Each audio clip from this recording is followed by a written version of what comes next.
The sun is out and I fancy something quick and very light. So I'm going to do a simple pasta al pomodoro. The pan is already hot, the pasta is already on cooking, so the sauce will be literally 3 seconds. I smash the garlic, try not to kill myself. Bit of olive oil, the smashed garlic, the basilico, bit of shaking, and this is also why I put my apron on, the passata. This is a simple passata I bought in Italy, and then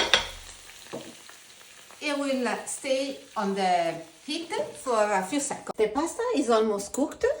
I will just add to my passata a spoon of acqua di cottura,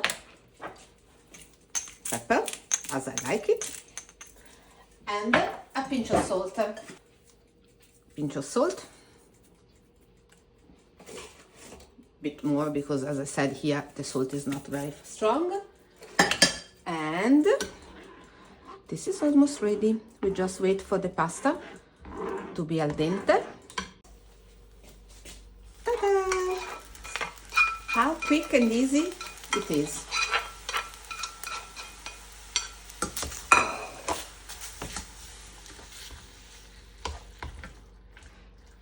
And then a slice of cheese, a bit of prosciutto, and lunch is ready. Buon appetito!